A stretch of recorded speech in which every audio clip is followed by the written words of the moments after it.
بسم اللہ الرحمن الرحیم. معزز خواتین و حضرات، کچھ عرصہ پہلے سی آئی اے کے سابق افسر جو ہیں جان اسٹاک ویل، ان کی کتاب ایک منظر عام پہ آئی تھی.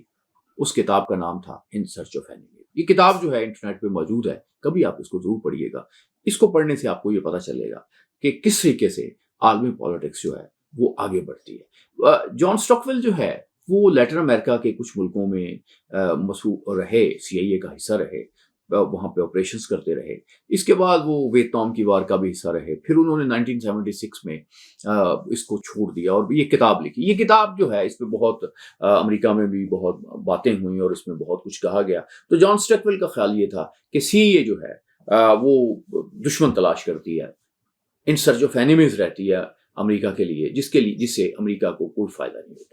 اور اس نے بتایا کہ جو اگر آپ کو کبھی کتاب پڑھنے کا موقع تو اس میں یہ بتایا کہ کئی دفعہ ایسے ہوتا تھا کہ کچھ ہمیں آرڈرز ملتے تھے. وہ اسٹیشن چیف تھے کچھ لیٹن امریکہ کے ملکوں میں، کہ وہاں پہ جب ہم کچھ آرڈرز آتے تھے تو اس کے نتیجے میں بہت افراتفری ہوتی تھی، بہت ہنگامہ ہوتا تھا، خون ریزی ہوتی تھی، اور لوگ جو ہیں وہاں کے جو اسٹیشن چیف ہوتے تھے وہ تھوڑے سے ریلیکٹنٹ ہوتے تھے کہ یہ سب کچھ کیا ہو رہا ہے. تو انہوں نے کہا کہ ایک دفعہ ہمیں ایک امریکن پریزیڈنٹ جو ریگن تھے غالباً، تو انہوں نے بلایا اور انہوں نے کہا کہ نہیں، ہم جو بھی کچھ کرتے ہیں بہت سوچ سمجھ کے کرتے ہیں. وہ اس کتاب کے مطابق اور یا دوسرے جو چیزوں کے مطابق ہے وہ ترقی کرتے کرتے واشنگٹن کے اس گروپ میں شامل ہو گئے جس میں یہ فیصلہ ہوتا تھا کہ کس ملک کے ساتھ کیا ہونا چاہیے. تو وہاں پہ یہ ہوا کہ وہ دیکھتے تھے کہ وہ جب میٹنگ ہو رہی ہوتی ہے تو جو آدمی پریزائڈ کر رہا ہے میٹنگ کو وہ اکثر سو جاتا تھا، لیکن اس میٹنگ کے حوالے سے فیصلے آ جاتے تھے. تو بعد میں انہوں نے دیکھا کہ یہ جو فیصلے ہیں جو ہیں یہ ویپن انڈسٹری کی طرف سے آتے ہیں، وہاں سے فیصلے ہو جاتے ہیں کہ بنیادی طور پہ یہ جو ان کے پاس ہتھیار جو ہے بنتے ہیں. یہ ایک الزام لگایا جاتا ہے کہ افغانستان کی وار جو ہے وہ بھی غالباً اس لیے ہوئی تھی کہ وہاں پہ بہت زیادہ تعداد میں اسلحہ ایسا بن گیا تھا جو بالکل ناکارہ اور ہو گیا تھا، اور وہ ظاہر ہے کہ وہ اس کو استعمال کرنے کی ضرورت تھی. تو افغانستان میں وہ اسلحہ یوز کیا گیا اور یوں جو وہ ویپن انڈسٹریز کے ادارے ہیں ان کو ایک نئی زندگی دی. ایک اور کتاب ہے، کبھی اس کو بھی آپ ضرور پڑھیے گا، وہ ہے ہو رنز امریکہ. اس میں اس نے وہ کتاب یہ شائع ہوتی رہتی ہے، میں نے اس کے کچھ ایڈیشنز پڑھے ہیں. اس میں انہوں نے یہ بتایا ہے کہ کس طرح سے جو لوگ ہیں، کون سے لوگ ہیں جو امریکہ کو کنٹرول کرتے ہیں، گویا پھر دنیا کو کنٹرول کرتے ہیں. تو اس نے جو میں نے کتاب پڑھی کہ عام طور پہ وہ 5,000 6,000 کے درمیان کہیں رہتے ہیں کہ یہ اتنے لوگ ہیں یہ امریکہ کو کنٹرول کرتے ہیں. اس کی 3 کیٹیگریز ہیں اس کتاب میں بتائی گئی. پہلی کیٹیگری میں وہ لوگ ہیں جو امریکہ کو ریئل کنٹرول کرتے ہیں، سب سے پاورفل ہوتے ہیں. سیکنڈ کیٹیگری جو ہے وہ اس میں وہ لوگ ہیں جو تھوڑے سے کم امپورٹنٹ ہیں. تیسرے لوگ ہیں بالکل جو کم ہیں، جیسے وہ ایڈوائزرز ہوتے ہیں، جو تھنک ٹینکس ہوتے ہیں، وہ اس میں شامل ہیں.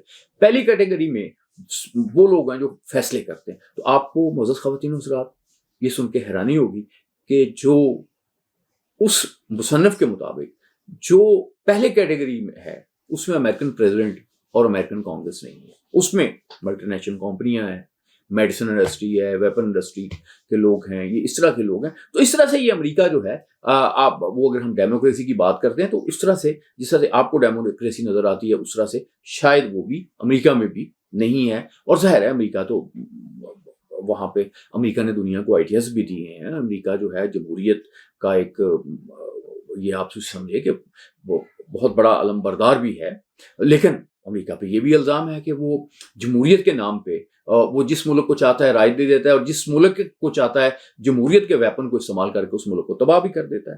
اب یہ بھی ایک الزام لگایا جاتا ہے. لیکن بہرحال جمہوریت کا نام جو ہے، یہ جمہوریت جو قدریں ہیں، یہ جمہوریت کی جو بات کریں گے تو ہم پھر امریکن ٹریڈیشنز کی بات ہی کرتے ہیں، اور یہ زیادہ روشن ہے. اس میں بھی کوئی شبہ نہیں ہے. آزادی اظہار کے متعلق امریکہ کی جو ایک بات ہے وہ بڑی زبردست ہے، اور اس میں جو امریکہ کے دانشور ہیں، جو فلاسفرز ہیں، ان کو وہ بڑے قابل تعریف ہیں. ان کو لوگ پڑھ کے دیکھ کے وہ دنیا میں ایک جمہوریت کی بات چلتی ہے. تو بات یہ ہے کہ بات اصل میں اس تمہید کا مقصد یہ تھا کہ میں آپ کو یہ بتاؤں کہ فیصلے امریکہ جیسے ملک میں بھی یہ ایسے نہیں ہوتا کہ جو سیاسی قیادت ہے وہ کرتی ہے. وہ سم ٹائم وہ دوسری قیادت کرے. جیسے ابھی یہ دیکھیں نا کہ یہ جنگ رہی ہے وہاں پہ، اور اس جنگ میں یہ جو ابھی جو گلف وارز رہی ہیں، تو اس میں انہوں نے ایک تجربہ حاصل کیا تھا کہ جب ویتنام کی وار ہوئی تو جو فوجی آتے تھے، ان کی فیملیز آتی تھی، ان کے انٹرویوز ہوتے تھے، تو انہوں نے ایک پابندی لگائی کہ جو بھی سپاہی جو ہے مارا جائے گا اس میں جنگ میں، افغانستان میں یا عراق میں مارا جائے گا، نہ اس کا نام چھپے گا اور نہ یہ ہے کہ اس کی تصویر چھپے گی. اور آپ نے کبھی بھی نہیں دیکھا ہوگا کہ کہیں کفن اتر رہا ہے، کبھی ان کے انٹرویوز ہیں. تو یہ ایک پینٹاگون کی ایک بڑی سمپل سی انسٹرکشنز تھیں جس پہ امریکن میڈیا نے عمل کیا. لیکن دوسری طرف وہ ان کے ہاں بہت شاندار ٹریڈیشنز ہے کہ کس طرح سے اختلاف رائے کے لیے وہ کس طرح سے لوگ آگے جاتے ہیں، یا نیشنل سیکورٹی کا مسئلہ ہوتا ہے وہ اور طرح سے جاتے ہیں. تو میں آج اصل میں یہ بات کرنے جا رہا تھا آپ کے ساتھ. میں آج سوال چھوڑ رہا ہوں آپ کے پاس. برصغیر میں پاکستان بہت اہم ہے، انڈیا بہت اہم ہے، آپ اس کو انکار نہیں کر سکتے انڈیا کی اہمیت سے. انڈیا بڑا ملک ہے اور یہ ایک سب کانٹیننٹ جو ہے، اس میں انڈیا کا بہت بڑا رول ہے، اس کی پالیٹکس میں رول ہے، اس کا رول رہے گا بھی. اور بنگلہ دیش بھی ایک اہم ہے. تو اگر یہ تینوں ملک جو اہم ہے، باقی بھی اس میں کچھ چھوٹے ملک ہیں، تو ان میں سب سے اہم بات جو ہے یہ ہے کہ ان میں امن ہونا چاہیے. امن کے لیے جو بھی اس کے بارڈر ڈسپیوٹس ہیں وہ طے نہیں ہو رہے، دوسرے اختلافات ہیں وہ طے نہیں ہو رہے، اور ایک جنگ کی سی کیفیت ہے. اب آپ دیکھیں نا کہ ہم بڑا اس میں ریڈ کلف ایوارڈ ہے، اس پہ ہم بڑی تنقید کرتے ہیں کہ جی وہ آیا اور اس نے جی کچھ جانتا نہیں تھا، اس نے کر دیا. تینوں ملکوں میں اس پہ تنقید ہوتی ہے کہ وہ صحیح کر کے نہیں گیا، لیکن بہرحال وہ کر گیا. ایک جو چیزیں وہ چھوڑ گیا، جو اس نے نہیں کی، وہ ہم جو ہے نا اتنے 75 سالوں میں بھی اس کو جو پارٹیشن کے بعد بھی ہم ان کو حل نہیں کر سکے. تو وہ بہرحال کتنا ایک اس نے زبردست کام کیا تھا. اور یہ بھی بات کہی جاتی ہے کہ ریڈ کلف نے اس کا کوئی معاوضہ نہیں لیا تھا، لیکن بہرحال اس پہ بہت بڑی اس پہ تنقید کی جاتی ہے، اس کو بہت برا کہا جاتا ہے. ماؤنٹ بیٹن کو بھی بہت برا کہا جاتا ہے. لیکن ان کو بہرحال جب یہ رخصت ہوئے تو بڑے اعزاز کے ساتھ یہاں سے سب کانٹیننٹ سے رخصت کیا گیا تھا. یہ ایک دوسری ایک فیکٹ ہے کہ کیونکہ انہوں نے کام کیا تھا. تو میں بات آپ سے کرنے یہ جا رہا ہوں کہ جو آفیشیل فگرز ہیں اس کے مطابق اس وقت جو انڈین آرمی ہے وہ $75 بلین جو ہے وہ خرچ ہو رہا ہے اس پہ، جو موٹی فگر ہے. اور کچھ لوگوں کا خیال ہے کہ جو باقی ادارے ڈال دیے جائیں جو اس میں کرنے والے ہیں، تو یہ جو فگر ہے یہ چلی جاتی ہے کوئی $100 بلین پہ. پاکستانی جو فوج ہے اس پہ یہ بولتے ہیں کہ جی اس پہ جو آفیشیل فگر ہے وہ 7.61 ہے، اس میں $2-3 بلین جو ہیں اور دوسرے اداروں کے ڈال لیں، یہ $10-12 بلین میں پاکستان جو ہے وہ یہ کر رہا ہے. تو گویا یہ ایک 10 گنا فرق ہے پاکستان کی جو ایکسپینڈیچرز ہیں اور انڈیا کے جو ایکسپینڈیچرز ہیں. اچھا، لیکن اس میں بڑی ایک جو میں مزے کی بات بتاؤں کہ انڈیا اتنے زیادہ پیسے خرچ کر رہا ہے اور بہت سی جگہوں پہ وہ انسانی حقوق کی خلاف ورزی بڑے کھلم کھلا کر رہا ہے. یعنی کشمیر کی ہم بات کر لیں، کشمیر میں اگر انڈین فوج نہیں ہوگی تو نہیں ہوگا. اور خاص طور پہ سیاچین کی اگر ہم بات کریں تو سیاچین جو ہے وہاں پہ فوجی روز مارے جاتے ہیں، وہاں پہ انڈیا کا بہت زیادہ خرچ ہوتا ہے، لیکن انڈیا اپنا ایک امیج بنانے کے لیے کرتا ہے. اسی طرح سے انڈیا جو ہے یہ اپنے امیج بنانے کے لیے اس نے، حالانکہ اس کے وہاں غربت ہے اور وہاں پہ بہت سے بیماری ہے، بہت سے دوسرے مسئلے، اس کی بجائے وہ اپنا امیج ایک عالمی امیج بنانے کی خاطر وہ چاند پہ بھی مشن بھجوا رہا ہے اور اس پہ بہت پیسے خرچ کر رہا ہے. تو ہمیں کوئی اس پہ اعتراض نہیں ہے. اگر انڈیا جو ہے مختلف شعبوں میں آگے جا رہا ہے تو میں سمجھتا ہوں کہ یہ درست بات ہے. یہ دیکھیں، یہ جن لوگوں کی یہ خیال ہے کہ ان ملکوں میں کنفرنٹیشن بہت اچھی بات ہوگی تو وہ غلط بات سوچ رہے ہیں، وہ غلط کسی ایجنڈے پہ جا رہے ہیں. اگر اس خطے نے ترقی کرنی ہے تو ان ملکوں میں ایک امن کی فضا قائم ہو. لیکن امن کی فضا قائم کون نہیں ہونے دیتا؟ میں نہیں سمجھتا کہ وہ لوگ جو ہیں وہ ان سب کانٹیننٹ میں بیٹھے ہیں. وہ لوگ ہیں جو چاہتے ہیں کہ یہاں پہ کنفلکٹس جاری رہیں، اسلحہ بکتا رہے. وہ ایک بڑی مشہور بات ہے، اس نے کہا کہ اگر مشرق میں امن ہوگا، کسی نے بڑے بندے نے بات کی ہے کہ اگر مشرق میں امن ہوگا تو مغرب میں لوگ بھوکے مر جائیں گے.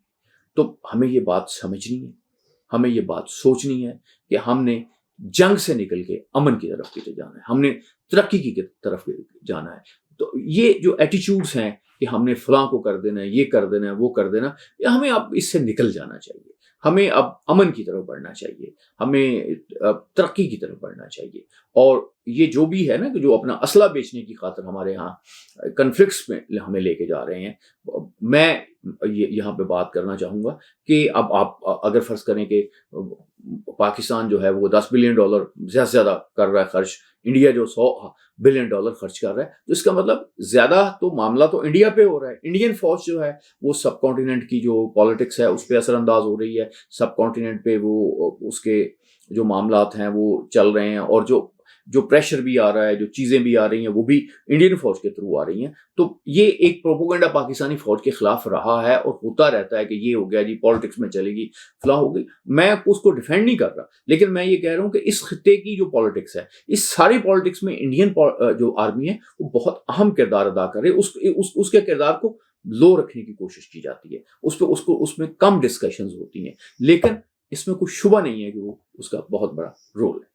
اور ہمیں سوچنا ہے، پاکستانیوں کو سوچنا ہے، ہمارے بھارتی دوست ہیں ان کو بھی سوچنا ہے۔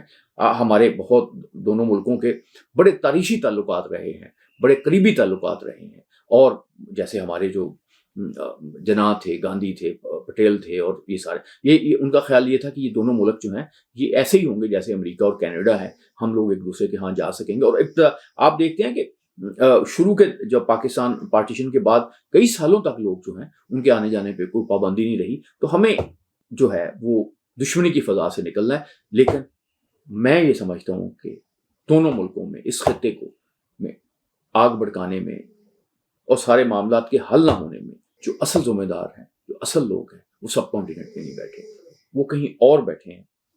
اس پہ غور کیجئے۔ اللہ آپ کا حافظ۔